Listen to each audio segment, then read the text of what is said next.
उम्मीद है आपने अब तक बहुत सारे एमसीक्यू सॉल्व कर लिए होंगे। लेकिन आज अपन कुछ अलग करेंगे। क्या अलग करेंगे कि जो आपका टॉपिक है आज का राजस्थान और मुगल, इसके अपन सभी पीवाईक्यूज करेंगे यानी प्रीवियस ईयर में पूछे हुए सभी क्वेश्चन करेंगे। वो भी सिर्फ करेंगे नहीं, ट्रिक से याद करेंगे। अपना उद्देश्य यही है कि उन क्वेश्चनों को ट्रिक से याद कर लें कि जो आए हुए क्वेश्चन है अपना उसमें से एक भी सवाल गलत नहीं जाए। तो स्टार्ट करते हैं। वैसे अपना फोकस उसमें रहेगा, राजस्थान मुगल संबंध का आपका ये टॉपिक है, जिसमें मुख्यतः पूछा है सांगा, प्रताप, मानसिंह, चंद्रसेन, रायसिंह, राजसिंह के विशेष संदर्भ में ये विगत परीक्षाओं में पूछे हुए प्रश्नों का एक संकलन है। तो स्टार्ट करते हैं दोस्तों।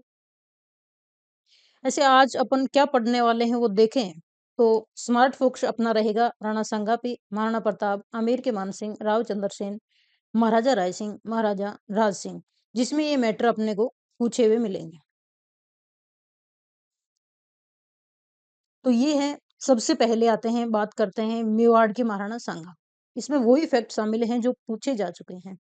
सांगा जी का काल था 1509 से 1528।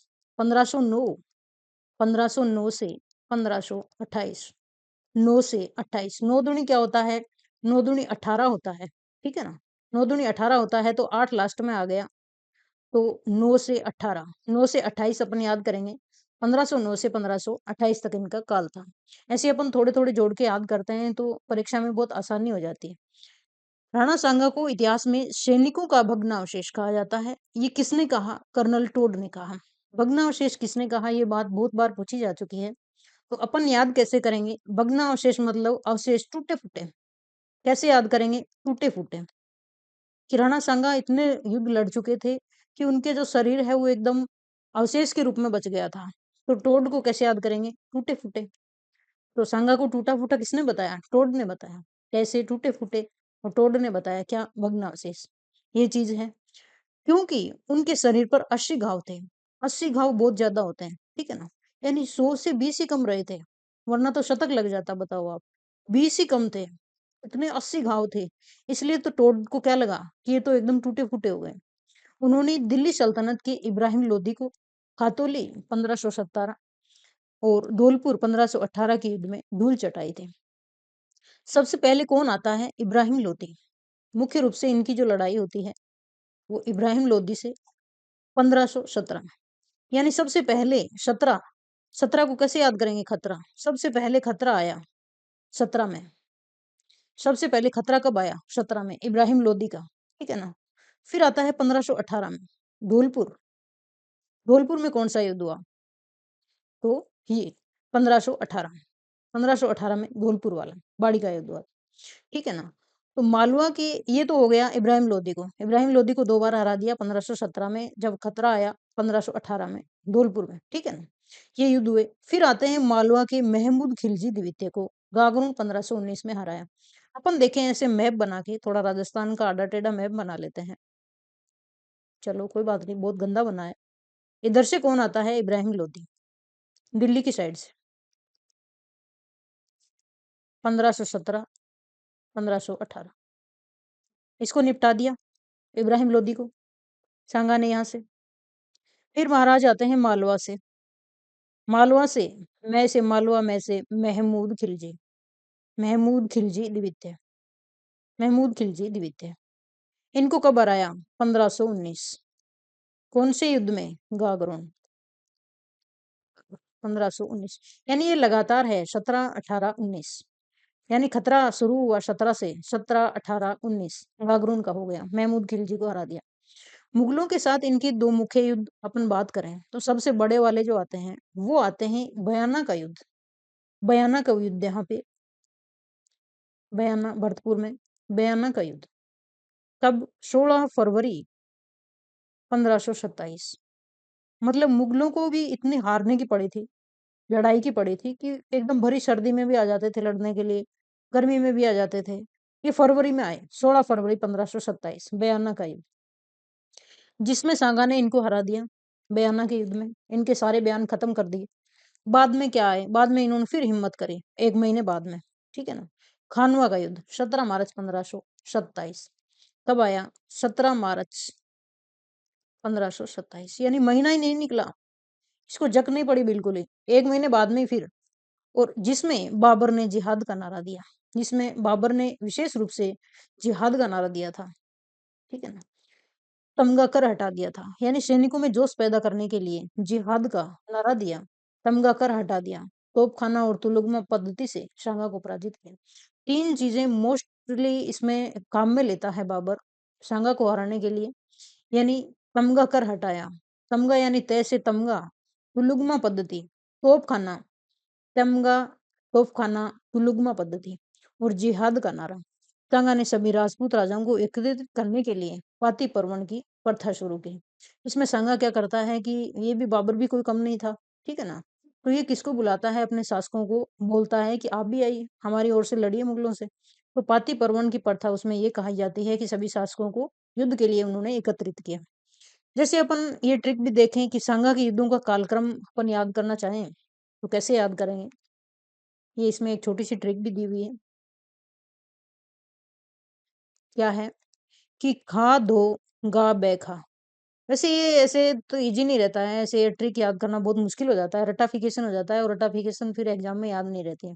अपन सीधा कर लें तो अच्छा रहता है कि खातौली 1517, धौलपुर 1518, गागरोन 1519, 17, 18, 19 याद रह जाएगा। और बयाना के और जो खानवा है वो लगातार हैं, 1 महीने का फ़र्क है, तो उसमें याद करने में क्या है? बयाना फरवरी 1527 और मार्च 1527, खानवा, तो ये भी अपने को याद रह जाता है, ठीक है ना? बयाना में है वो सांगा जीते थे और खानवा में बाबर जीता था। इसमें याद करने वाला ऐसा कुछ भी नहीं लगता है, शायद याद आपको हो भी चुका होगा। आगे अपन देखें, आता है मेवाड़ के महाराणा प्रताप। ये क्वेश्चन जो अपन ने फैक्ट अभी देखे हैं, वो सभी पूछे जा चुके हैं।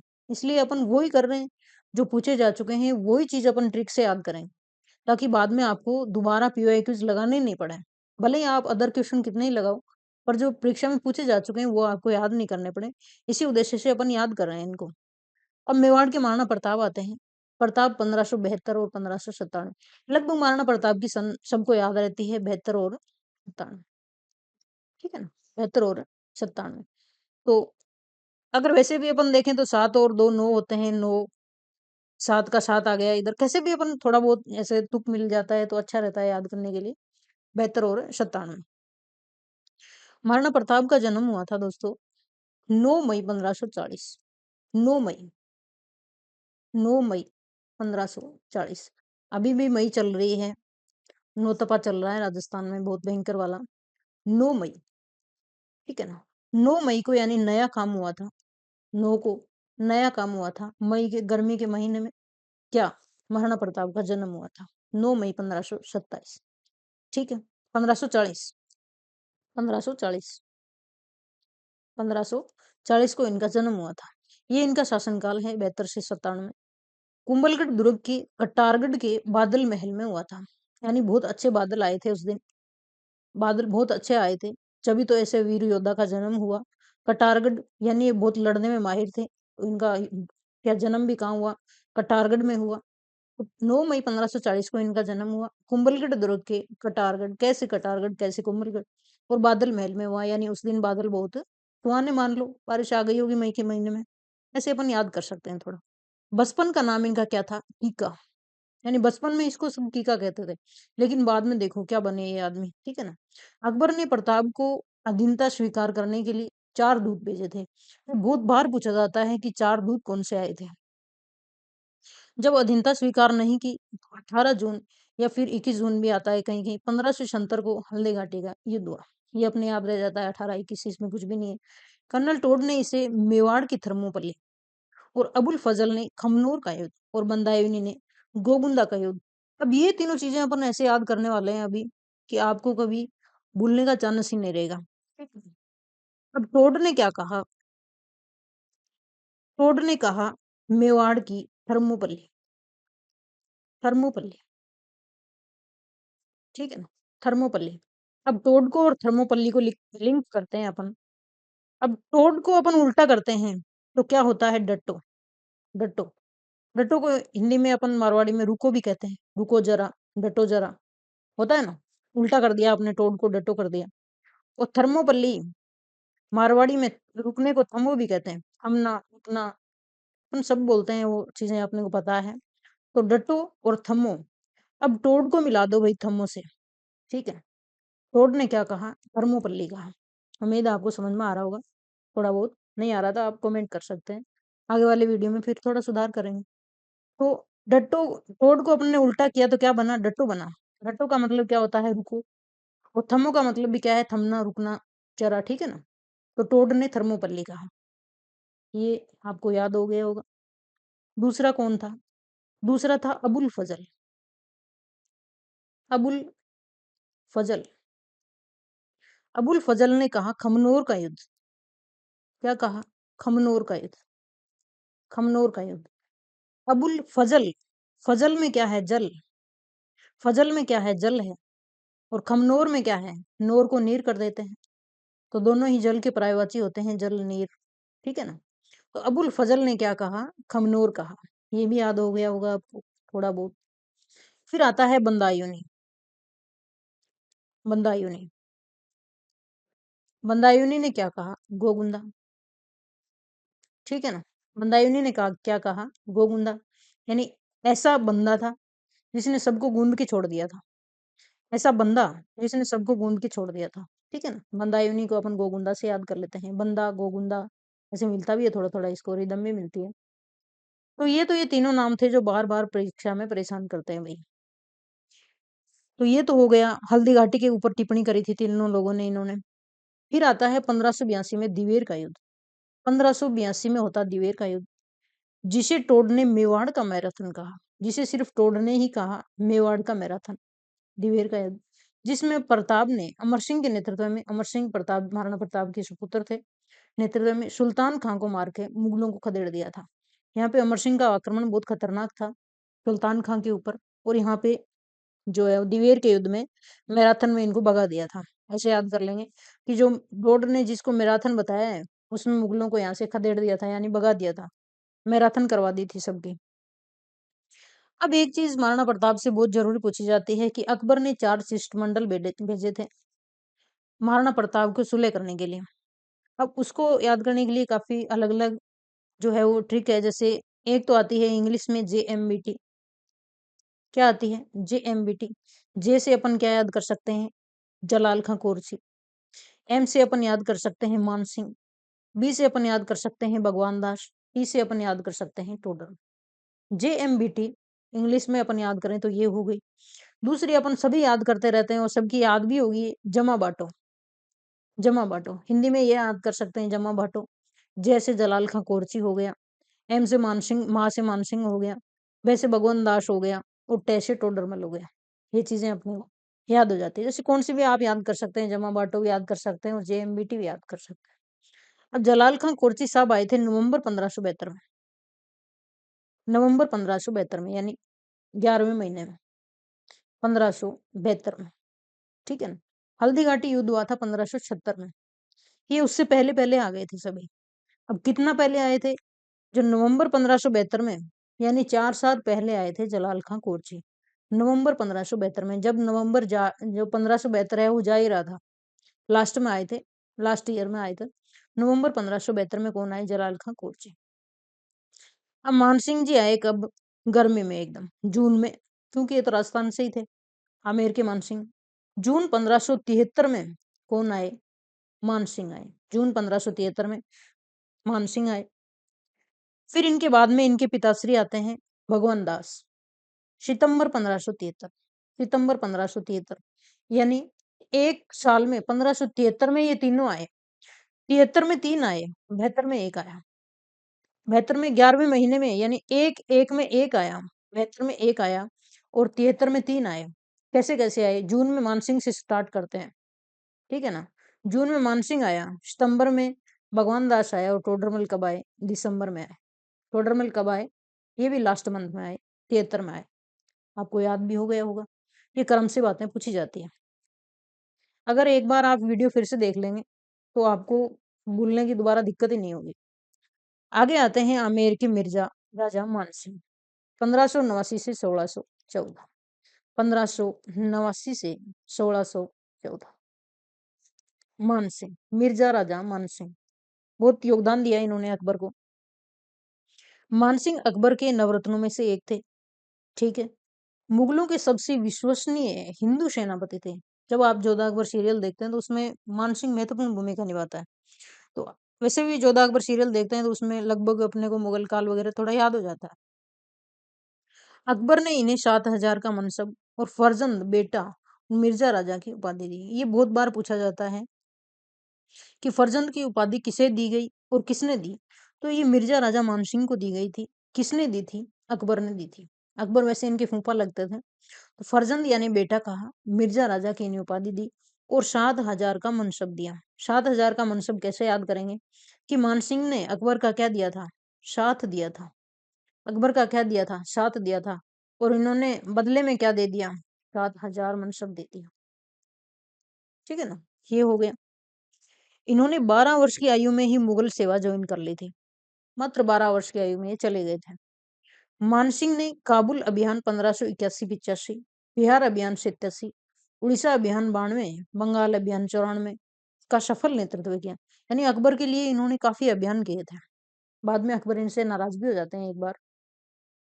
सबसे पहले कहाँ पे? काबुल, काबुल में, दूसरा बिहार में, फिर उड़ीसा और फिर बंगाल। ये तीनों तो एक साइड ही हैं, जैसे बिहार, उड़ीसा, बंगाल। और काबुल वाला एक क्या हो गया? उत्तरी भारत में हो गया। ठीक है ना? तो हल्दी घाटी युद्ध में वे मुगल सेना के मुख्य सेनापति थे। बंगाल अभियान के दौरान उन्होंने जसोर के राजा केदार से शीला देवी की मूर्ति लाकर आमेर दुर्ग में स्थापित की थी। ये चीजें तो अपने को ध्यान में ही रहती है वैसे।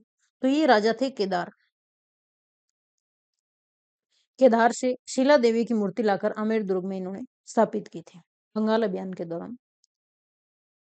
फिर है कि मानसिंह के अभियानों के अपन ट्रिक देखें तो काबुल में बाहर आई उड़कर बंगले पर। कैसे? कि काबुल में बाहर आई सबसे पहले काबुल में, फिर कहाँ पे? बिहार में, फिर कहाँ पे? उड़ीसा में, और फिर क्या? बंगले, यानी बंगले पर आई। तो ये क्या है? बंगाल। यानी इस प्रकार से काबुल में बाहर आई उड़कर बंगले पर। काबुल 1581, बिहार 1587, उड़ीसा 1592 और बंगाल 1594। तो ये ट्रिक से अपन सूबेदारी की कहाँ-कहाँ इनको सूबेदार बनाया गया था, वो अपन याद कर सकते हैं। ये महाराणा प्रताप में ये मानसिंह जी के बारे में। फिर फैक्ट पूछे गए हैं मारवाड़ के राव चंद्रसेन के बारे में 1562 से 1581। 62 से 81। राव चंद्रसेन जो थे वो मालदेव के पुत्र थे। इन्हें मारवाड़ का प्रताप का अग्रगामी और राजपूताने का भूला बिसरा राजा कहा जाता है। द फोर गोटन हीरो भी कहा जाता है, भूला बिसरा राजा कहा जाता है। मारवाड़ का प्रताप, क्योंकि जो प्रताप ने जिस प्रकार से मुगलों का विरोध किया उसी प्रकार चंद्रसेन भी करते हैं। ठीक है ना? हालांकि प्रताप मेवाड़ से बिलोंग करते हैं और मालदेव मारवाड़ से। तो मारवाड़ का प्रताप इन्हें कहा गया चंद्रसेन को।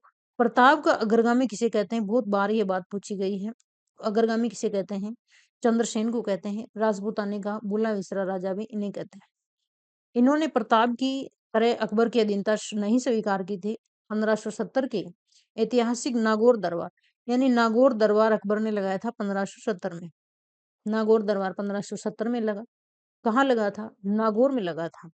परंतु अकबर की कूटनीति और अपने भाइयों राम और उदय सिंह का पक्ष देकर, ये राम और उदय सिंह अकबर की सेवा में चले गए थे। पक्ष देखकर बिना अधीनता स्वीकार किए चुपचाप दरबार छोड़कर ये यहाँ से चले गए थे। इसके बाद अकबर इनसे नाराज हो गया था, क्योंकि ये बिना बुलाए चले गए थे, बिना बताए चले गए थे। इसके बाद अकबर ने जोधपुर का किला राय सिंह को सौंप दिया। ठीक है ना? उन्होंने फिर बदला लिया कि जोधपुर का किला अकबर ने किसे सौंपा? राय सिंह को।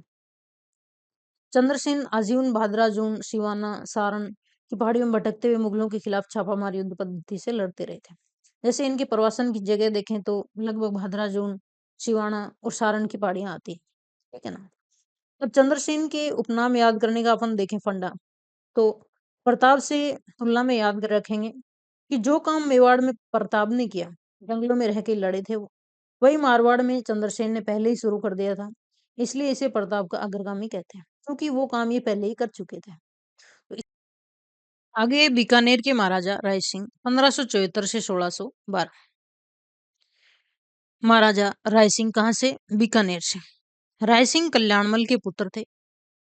अकबर और जहांगीर दोनों अत्यंत विश्वसनीय पात्र रहे हैं। ये दोनों के बाप बेटों के, अकबर के पुत्र कौन थे? जहांगीर थे। इन दोनों के विश्वसनीय पात्र रहे। मुंशी देवी प्रसाद ने इन्हें राजपूताने का करण कहा। ये बात पूछने लायक है, पूछी हुई है कि मुंशी देवी प्रसाद ने राजपूताने का करण किसे कहा? किसको कहा? राय सिंह को कहा। राय सिंह को राजपूताने का करण कहा। किसने कहा? मुंशी देवी प्रसाद ने कहा। क्योंकि ये बेहद दानवीर थे। 1570 के नागौर दरबार के बाद जब चंद्रसेन ने विद्रोह किया तो अकबर ने 1572 में राय सिंह को जोधपुर का प्रशासक नियुक्त किया। 1572 में उन्होंने बीकानेर में जूनागढ़ दुर्ग का निर्माण करवाया और दुर्ग के दरवाजे पर जयमल और फत्ता की पाषाण मूर्तियां लगवाई। दुर्ग के भीतर रायसिंह प्रशस्ति उत्कीर्ण करवाई, जिसके रचयिता कौन थे? मुनि जयंता थे। कौन थे? मुनि जयंता थे। ये बातें अपने को पहले भी पता होगी। जैसे कंफ्यूजन दूर करें कि राजपूताने का कर्ण किसे कहते हैं? रायसिंह को। किसने कहा? मुंशी देवी प्रसाद ने। राजपूताने का कर्ण, रे से राज, राय से रे से राय। राजपूताने का कर्ण राय सिंह को कहते हैं। कलयुग का कर्ण कहते हैं राव लूर्ण कर्ण को। लूर्ण कर्ण को क्या कहते हैं? कलयुग का कर्ण कहते हैं। लूर्ण कर्ण को क्या कहते हैं? सभी क्या हो रहे हैं? खारे खारे हो रहे हैं। कलयुग में सभी क्या रहते हैं? खारे खारे बोलते हैं। ठीक है ना? तो लूर्ण किसको कहते हैं? नमक खट्टा ही होता है। ठीक है ना? तो कलयुग का कर्ण किसे कहते हैं? लूर्ण कर्ण को कहते हैं। किसने कहा? बिठा सूजा ने। बिठू सूजा ने राव जेतसिरो छंद में कहा था। बिठू सूजा का है ये राव जेतसिरो छंद, इसमें इन्होंने कहा था। याद रखो कि राय सिंह राजाओं में बड़े थे, इसलिए पूरे राजपूताने के करण बने। ऐसे भी अपन याद कर सकते हैं। ठीक है ना? आगे आते हैं मेवाड़ के महाराणा राज सिंह। मेवाड़ के महाराणा राज सिंह, बीकानेर के राय सिंह, ये आपके टॉपिक में है दोनों। जैसे सभी ये 1652 से 1680, ये 1600 में घुस गए। 1652 से 1680 राज सिंह। राज सिंह ने औरंगजेब की कट्टर नीतियों का जमकर विरोध किया था। ये औरंगजेब के सामने आते हैं। जब औरंगजेब ने 1679 में हिंदुओं पर दोबारा जजिया कर लगाया तो राज सिंह ने उनका कड़ा विरोध करते हुए पत्र लिखा था। किशनगढ़ की राजकुमारी जो चारुमती है, ये चारुमती वाला केस बहुत सुनने को मिलता है कि चारुमती के जो शादी विवाह था उसमें कौन सा शासक मेवाड़ का था शामिल? तो राज सिंह थे। राजकुमारी चारुमती से विवाह किया, जिससे औरंगजेब स्वयं विवाह करना चाहते थे। मारवाड़ के अजीत सिंह और दुर्गादास राठौड़ को शरण देकर राठौड़ सिसोदिया गठबंधन बनाया। ये भी मोस्ट इंपोर्टेंट बात है। उस टाइम क्या था कि अजीत सिंह और दुर्गादास राठौड़ का भी बहुत भयंकर विरोध था औरंगजेब के साथ में। ठीक है ना? तो इन्होंने यहाँ पे इनको शरण दी और गठबंधन बना था राठौड़ सिसोदियों का।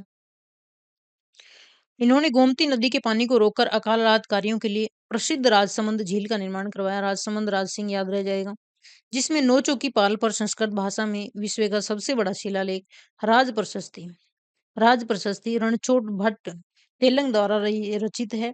25 काले पत्थरों पर उत्कीर्ण की। इन्होंने विजय कटकातु की उपाधि भी धारण की। यानी राज सिंह जो है वो जो औरंगजेब के मुख्य विरोधक माने जाते हैं। जजिया कर का इन्होंने विरोध किया है। इन्होंने औरंगजेब का विरोध करके चारुमती से विवाह किया है। ठीक है ना? इन्होंने गोमती नदी के पानी को रोका और राजसमंद झील का निर्माण करवाया। इन्होंने राज प्रशस्ति बनवाई। अजीत सिंह और दुर्गादास राठौड़ को शरण दी, वो भी औरंगजेब के विरुद्ध में। ठीक है ना? और राज प्रशस्ति इन्होंने बनवाई। तो ऐसे इनकी बातें पूछी गई हैं। अब राज सिंह के निर्माण कार्य की अपन बात करें तो राज सिंह राजाओं का राजा जो विजय पाए, उपाधि कौन सी? विजय कटकातो। राज सिंह राज सिंह को अपन तोड़-फोड़ करें, तो राजाओं का राजा अपन माने, जो विजय पाए, जो राज करे, तो उसको क्या कहेंगे? विजय कटकातु। झील अपने ही नाम पर राजसमंद झील बनवाई और दुनिया की सबसे बड़ी प्रशस्ति राज प्रशस्ति लिखवाई। ये ठीक है। अब ये पीवाईक्यूज अपन थ्योरी में भी देख लिए और आगे अपन क्वेश्चन में भी देखेंगे। कैसे? कि अकबर ने महाराणा प्रताप को अधीनता स्वीकार कराने के लिए सर्वप्रथम किसे भेजा था? सबसे पहले ये क्वेश्चन 2 बार पूछ लिया है, देख लो 2013 में भी पूछा था और 18 में पूछा था। तो किसे भेजा था? मान सिंह, जलाल खां कोरची, भगवान दास, टोडरमल। सबसे पहले जलाल खां को। कैसे?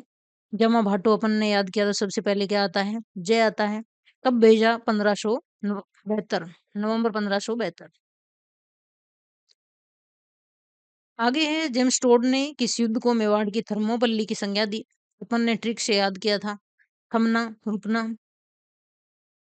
ठीक है ना? थमना रुकना हो गया थर्मोपल्ली। टोड तो ये किसको कहा था? हल्दी घाटी युद्ध को।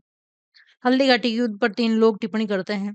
थर्मोपल्ली वाली आती है, बदायूंनी ने भी करी थी और अबुल फजल ने भी करी थी। ये तीनों ने टिप्पणियां की थी।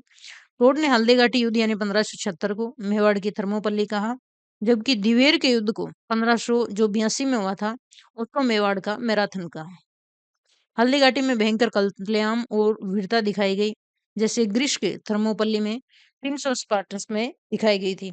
यानी इन्होंने जो अपन बात करें थर्मोपल्ली की, तो ये तुलना इन्होंने ग्रीस की थर्मोपल्ली से करी है ना? आगे है कि खानवा के युद्ध में राणा सांगा की सहायता हेतु पाती परवन, ये परवन आना चाहिए वैसे, परंपरा के तहत मारवाड़ से कौन आया था? ये शासक पूछे जाते हैं जो अलग अलग आए थे। जैसे खानवा के युद्ध में राणा सांगा की सहायता हेतु पाती परवन परंपरा के तहत मारवाड़ से कौन आए थे? राव मालदेव, गंगा, चंद्रसेन, वीरमदेव। तो यहाँ से आए थे मालदेव। खानवा के युद्ध 1527, तो मारवाड़ के शासक कौन थे? राव गंगा थे। परंतु उन्होंने अपने पुत्र राव मालदेव के नेतृत्व में 4000 सैनिकों की सेना सांगा की सहायता के लिए भेजी थी। शासक कौन थे? राव गंगा थे उस टाइम। ठीक है ना? ये दोनों पुत्र पुत्र थे इनके ये। तो इन्होंने अपने पुत्र को भेजा था मालदेव को। मारवाड़ का सबसे माल यानी शक्तिशाली योद्धा मालदेव सेना लेकर आया था। ऐसे याद कर सकते हैं। फिर है कि किस इतिहासकार ने हल्दी घाटी के युद्ध को खमनोर का युद्ध कहा? खमनोर का युद्ध अपन ने याद कौन सी ट्रिक करी थी? नीर वाली याद करी थी। नीर वाली से जोड़ा था अबुल फजल। अबुल फजल, फजल के लास्ट में क्या आता है? जल आता है। खमनोर वाला अपन ने क्या जोड़ा था? नीर जोड़ा था। नीर को जल से जोड़ा था, तो अबुल फजल। अबुल फजल ने इसे खमनोर का युद्ध कहा। मंदायुनी ने इसे गोगुंदा का युद्ध कहा। कर्नल टोड ने हल्दी घाटी और मेवाड़ की थर्मोपल्ली कहा। तो ये अपन ने ट्रिक याद ही कर ली, इसकी जरूरत नहीं है। फिर है कि अकबर ने मुगलों के विरुद्ध निरंतर प्रतिरोध जारी करने वाले मारवाड़ के किस शासक के विरुद्ध सेना भेजी? उसे मारवाड़ का भूला विसरा राजा कहा। तो ये किसको कहा था? राव चंद्रसेन को। राव चंद्रसेन ने अकबर की अधीनता कभी स्वीकार नहीं की थी। ठीक है ना? जीवन भर पहाड़ों में भटकते रहे। इतिहास ने इन्हें भुला दिया। इसलिए विस्मृत नायक कहा जाते हैं ये। ठीक है ना? फिर है कि मुंशी देवी प्रसाद ने बीकानेर के किस शासक को राजपुताने का करण की उपाधि दी? राजपुताने का करण किसको कहा? राव लूणकरण, अनूप सिंह, राय सिंह, गंगा सिंह। किसको कहा? राय सिंह। राय सिंह से अपन ने क्या याद किया था? राजपुताने का करण। महाराजा राय सिंह की दानशीलता, अकाल के समय प्रजा की सहायता करने के कारण मुंशी देवी प्रसाद ने इन्हें राजपुताने का करण कहा। जैसे याद करें, राय सिंह ने सबको राय और दान कुल कर दिया, तभी ये राजपुताने के करण कहे गए। फिर है कि 1570 ईस्वी में नागौर दरबार के बाद अकबर ने जोधपुर का प्रशासक किसे नियुक्त किया? तो ये आता है बीकानेर के राय सिंह। कब किया था? 1570 में नागौर दरबार लगा था और 1572 में इन्हें क्या नियुक्त किया था? प्रशासक नियुक्त किया था। चंद्रसेन ने नागौर दरबार छोड़कर चले जाने के बाद अकबर ने जोधपुर दुर्ग पर अधिकार कर लिया था। अब ट्रिक देखें अपन कि जोधपुर को संभालने के लिए अकबर को सही राय की जरूरत थी, इसलिए इन्होंने राय सिंह को चुना। ठीक है। नेक्स्ट है कि औरंगजेब द्वारा हिंदुओं पर जजिया कर लगाने का लिखित विरोध मेवाड़ की किस महाराणा ने किया था? तो ये अपन ने देखा किसने किया था? राज सिंह ने। 1679 में जजिया कर दोबारा लगाया गया। कब लगाया गया था? 1679 में जजिया कर दोबारा लगाया गया, जिसका महाराणा राज सिंह ने कड़ा विरोध किया और औरंगजेब को एक पत्र भी भेजा था। ट्रिक देखें अपन कि औरंगजेब के सामने सिर्फ राज सिंह का ही राज और दम चलता था उस टाइम। ठीक है ना? इसे याद कर लेंगे अपन कि खुला विरोध कौन कर सकता है? जिसका राज चलता हो वही कर सकता है। नेक्स्ट है कि किशनगढ़ की राजकुमारी चारुमती से विवाह करके औरंगजेब को चुनौती देने वाला मेवाड़ का शासक कौन था? वही बात है, जिसका राज चले वही है, महाराणा राज सिंह। चारुमती से औरंगजेब जबरन विवाह करना चाहता था। चारुमती की धर्म की रक्षा की पुकार पर महाराणा राज सिंह ने 1660 में उससे विवाह कर लिया था। ट्रिक देखें, चारुमती का राजा कौन बना? राज सिंह। फिर है कि अकबर ने आमेर के मानसिंह को सर्वाधिक कितना मनसब दिया था, जो किसी हिंदू शासक के लिए सर्वोच्च था? तो अपन ने देखा था क्या कि मानसिंह जो है उसने अकबर का क्या दिया था? साथ दिया था और अकबर ने बदले में क्या दिया था? 7,000 दिया था मनसब। कि अकबर ने अपने जीवन के अंतिम वर्षों 1605 ईस्वी में मानसिंह को 7,000 का मनसब, फर्जंद की उपाधि, केवल ये मिर्जा अजीज कोका है और मानसिंह को ही 7,000 का मनसब प्रदान था। जो अजीज कोका हैं उनको भी 7,000 का मनसब था। फिर अपन देखें ट्रिक की कि मानसिंह नंबर 1 भरोसेमंद था। उन्हें सीधा 7वें आसमान पर का मनसब मिला था। ऐसे भी याद कर सकते हैं। फिर है कि बाबर के विरुद्ध खानवा के युद्ध में राणा सांगा के घायल हो जाने पर राज चिन्ह किसने धारण किया था? झाला अज्जा, झाला बिंदा, रावत चोड़ा या फिर हसन खां मेवाती। तो ये कौन थे झाला अज्जा?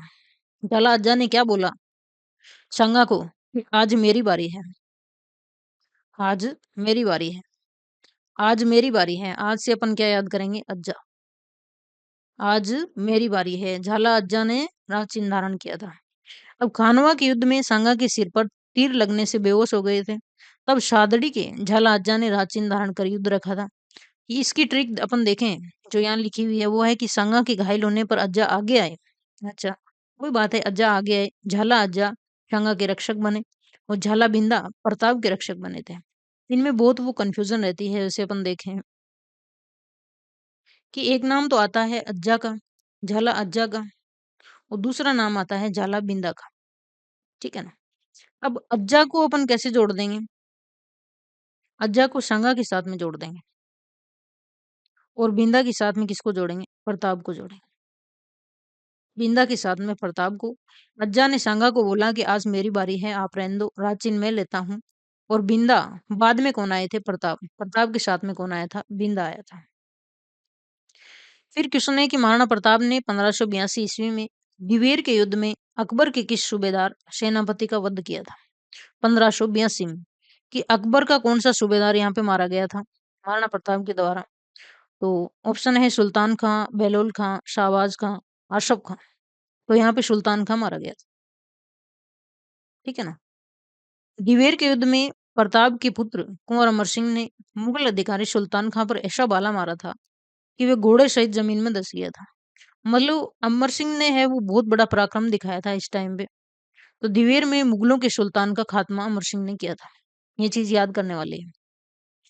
फिर है कि राणा सांगा और इब्राहिम लोदी के मध्य प्रसिद्ध खातोली का युद्ध किस वर्ष लड़ा गया था? खातोली का युद्ध कब लड़ा गया था? किसके बीच में? सांगा और इब्राहिम लोदी के बीच में। तो सांगा पे खतरा कब आया था? 17 में। 17 में खातोली से शुरू हो गया था। ठीक है ना? जो वर्तमान में कोटा जिले में है, पहले बूंदी में था, जिसमें सांगा ने इब्राहिम लोदी को हराया था और सांगा ने एक हाथ और एक पैर भी गवा दिया था इसमें। अपन ट्रिक देखें कि खातोली की शुरुआत 17 में हुई और लोदी की हार तय हुई। नेक्स्ट है कि विश्व की सबसे बड़ी प्रशस्ति राज प्रशस्ति महाकाव्य की रचयिता कौन है? जो 25 काले पत्थरों पर उत्कीर्ण है। इसकी रचयिता पूछे हैं किसने बनवाई? वो तो राज सिंह ने बनवाई, लेकिन रचयिता कौन है? तो वो है रणछोड़ भट्ट तेलंग। रणछोड़ भट्ट तेलंग। इन्होंने रण छोड़ दिया था और सिर्फ क्या करी थी? प्रशस्ति बनाई थी।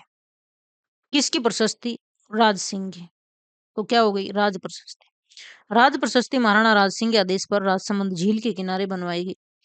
पहले झील बनवाई, फिर प्रशस्ति बनवाई। इन्होंने राज ही राज फैला दिया। इसके लेखक रणछोड़ भट्ट तेलंग थे। इस संस्कृत का सबसे बड़ा शिलालेख है। कौन सी भाषा का है? संस्कृत का। अब देखें कि रण छोड़कर नहीं भागे राज सिंह, इसलिए लेखक का नाम रणछोड़ भट्ट पड़ा।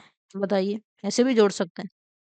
फिर है कि बीकानेर के महाराजा राय सिंह ने जूनागढ़ दुर्ग के मुख्य द्वार पर किन वीरों की पाषाण मूर्तियां उत्कीर्ण करवाई? तो ये अपन जूनागढ़ जाते हैं जब आपने देखी भी होगी, जयमल फतेह।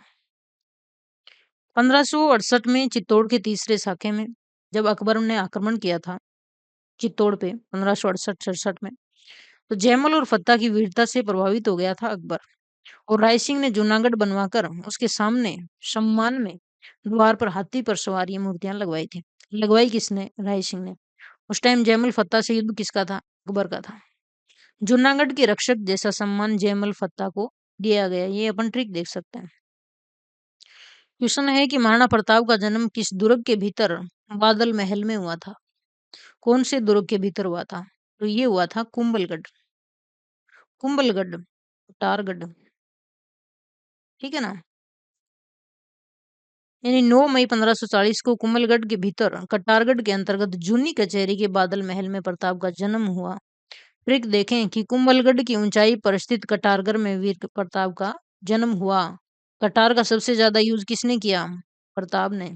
ऐसे याद कर सकते हैं। और कैसे कटार और कैसे कुंभलगढ़। आगे है कि मारवाड़ के राव चंद्रसेन की मृत्यु किस स्थान पर हुई? जहां उनकी अश्वारूढ़ मूर्ति के साथ 5 सती होने वाली महिलाओं के स्तंभ भी बने हुए हैं। किसकी बात हो रही है? चंद्रसेन की बात हो रही है। किस स्थान पर इनकी मृत्यु हुई? बादराजून, सिवाना, सचियाव, पाली। तो इनकी मृत्यु हुई थी सचियाप यानी सारण की पहाड़ियों में 11 जनवरी 1581 को। सारण पाली के पहाड़ों में सचियाप नामक स्थान पर चंद्रसेन का देहांत हुआ। ट्रिक ये है कि सच्चा वीर सारण की पहाड़ियों में समा गया, सचियाप स्थान पे। ठीक है ना? सच्चा वीर सारण की पहाड़ियों में समा गया। क्वेश्चन है कि आमेर के मानसिंह ने जसोर यानी बंगाल के किस राजा को पराजित कर शीला देवी की प्रसिद्ध मूर्ति प्राप्त की थी? तो ये अपन पहले देख चुके, राजा केदार। ये कब हुआ था अभियान? 1594 1604 के अभियानों के दौरान जो पूर्वी बंगाल के राजा हैं वहां उनको हराया था इन्होंने और शीला माता की मूर्ति लेके आए थे आमेर में। ट्रिक ये है कि शीला देवी को लाने के लिए मानसिंह ने केदार की तरह चढ़ाई की थी। जो अपन जाते हैं केदारनाथ, केदारनाथ जाते हैं तो केदारनाथ अपने को चढ़ना पड़ता है ऊंची चढ़ाई। तो किसकी चढ़ाई करी थी इन्होंने? शीला माता लाने के लिए केदार की चढ़ाई करी थी। क्वेश्चन है कि बाबर ने किस युद्ध की विजय के उपरांत गाजी की उपाधि धारण की थी? इसकी उपाधि धारण की थी, गाजी की उपाधि इसने धारण की थी। ऑप्शन है पानीपत, बयाना, खानवा, घाघरा। तो ये युद्ध कौन सा था? खानवा का। 1527 में जीतने के बाद बाबर ने राजपूतों की शिरों की मीनार बनवाई थी और गाजी की उपाधि धारण की थी। बताओ आप। ये ट्रिक है कि खानवा का भयंकर युद्ध जीतने के बाद बाबर खुद को गाजी कह सका, यानी खुद को गाजी समझने लग गया था वो। खानवा का युद्ध। नेक्स्ट है कि महाराणा राज सिंह ने अकबर के विरुद्ध जाकर मारवाड़ के किस शिशु राजकुमार और दुर्गादास राठौड़ को गुप्त रूप से केलवा की जागीर देकर सहायता की थी?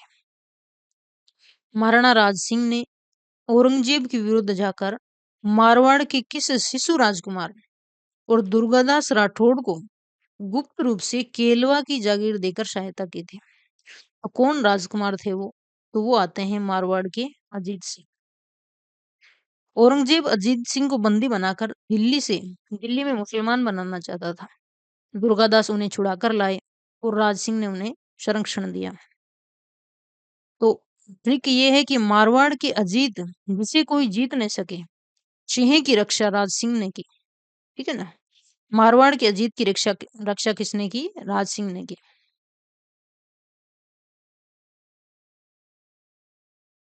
तो अब अपने क्वेश्चन तो हो गए दोस्तों, ठीक है ना? और मुझे उम्मीद है कि आपको थोड़े थोड़े याद भी हुए। ट्रिक से अपन ने सभी क्वेश्चन याद किए हैं, ठीक है ना? अब अपन थोड़ा सा रिवीजन देखें। तो शासक का नाम था राणा सांगा। रियासत में थे, मेवाड़ शासक में थे सिसोदिया वंश। समकालीन सम्राट थे यहाँ पे सुल्तान थे बाबर। सांगा के विपक्ष में कौन थे? इनका युद्ध हुआ था, खानवा का युद्ध हुआ था 17 मार्च 1527 को। सांगा ने पाती परवन प्रथा अपनाई थी। महाराणा प्रताप की बात करें तो ये भी मेवाड़ से। अकबर इनके अगेंस्ट थे। हल्दी घाटी का युद्ध इन्होंने लड़ा 1576 में। जीवेर का भी लड़ा 1582 में। और चावंड इनकी राजधानी। मानसिंह की अपन बात करें अमेर से थे। अकबर और जहांगीर दोनों की समकालीन। मुगल सेनापति के रूप में इन्होंने 7000 का मनसब प्राप्त किया। काबुल, बिहार, उड़ीसा और बंगाल की सूबेदारी हासिल की। आते हैं आगे। चंद्रसेन मारवाड़ से थे, राठौड़ थे। अकबर से इनका विरोध हुआ। 1572 में नागौर दरबार छोड़ दिया था। मारवाड़ के प्रताप कहे गए, प्रताप के अग्रगामी भी कहे गए। छापामार युद्ध पद्धति इन्होंने अपनाई थी। आगे आते हैं रायसिंह बीकानेर से, ये भी राठौड़ थे। अकबर जहांगीर के काल में 1572 में जोधपुर के प्रशासक नियुक्त हुए और राजपूताने के करण की उपाधि इन्हें दी गई। फिर आते हैं राज सिंह, मेवाड़ सिसोदिया वंश से। शाहजहां और औरंगजेब के समकालीन। जजिया का विरोध किया, चारुमती से विवाह किया, राजसमंद झील और राज प्रशस्ति का निर्माण करवाया। तो इस प्रकार से ये अपने आज के टॉपिक से संबंधित सभी क्वेश्चन हैं। आगे अपन ऐसे ही सभी क्वेश्चन करेंगे टॉपिक वाइज, ठीक है ना, और स्मार्ट ट्रिक से। इसलिए आप स्मार्ट ट्रिक से श्योर सक्सेस प्राप्त करना मत भूलना। चैनल को सब्सक्राइब कर देना। जय हिंद, जय भारत दोस्तों।